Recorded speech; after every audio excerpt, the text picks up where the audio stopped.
Bonjour.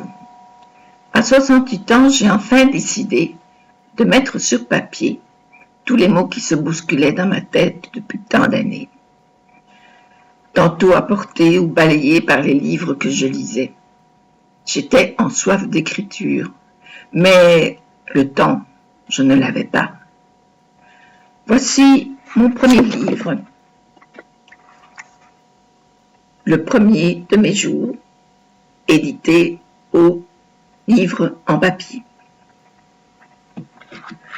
Autobiographie, romancée, j'y joue avec le vrai et l'imaginaire. Et je mélange ma vie avec une autre vie rêvée dans le pays de mon enfance, l'Afrique.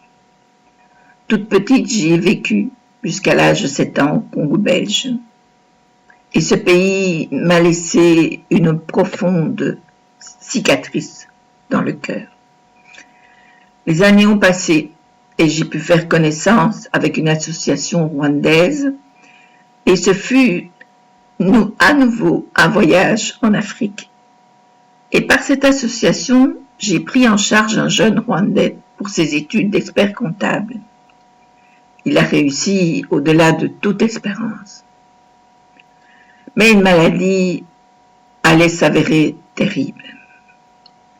Et de demander à chacun de nous beaucoup de courage pour aller de l'avant. Il est maintenant père de famille et nous avons chacun le plaisir de nous parler chaque jour, de nous entretenir de nos joies et de nos peines. Je suis partie d'ailleurs là-bas en 2006 le voir et j'y ai retrouvé toute mon enfance. Partir a été un déchirement pour revenir en Belgique. Mais il fallait continuer à travailler pour le soutenir. Alors j'ai pris un plaisir certain, fait de doutes et de certitudes, à raconter notre histoire autrement.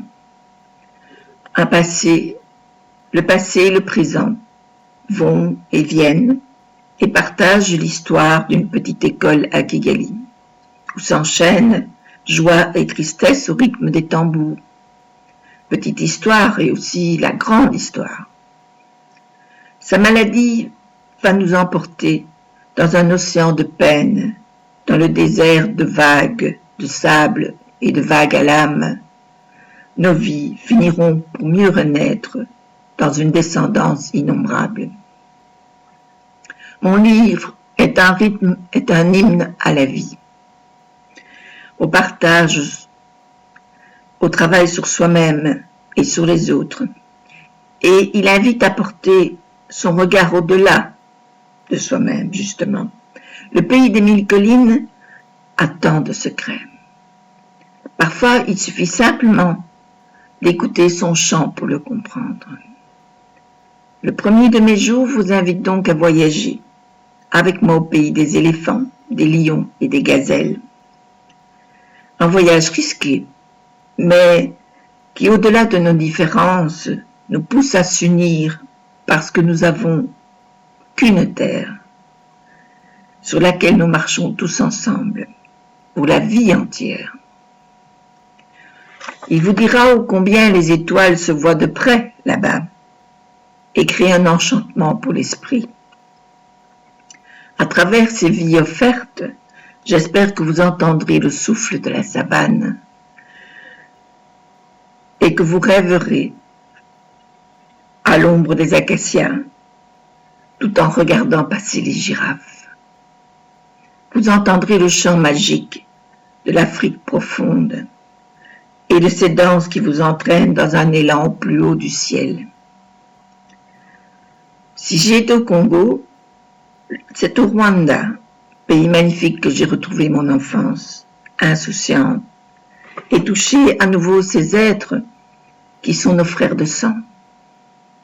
Chaque atome de mon corps le ressent ainsi, à chaque fois que je peux lui parler, ou que j'y retournerai.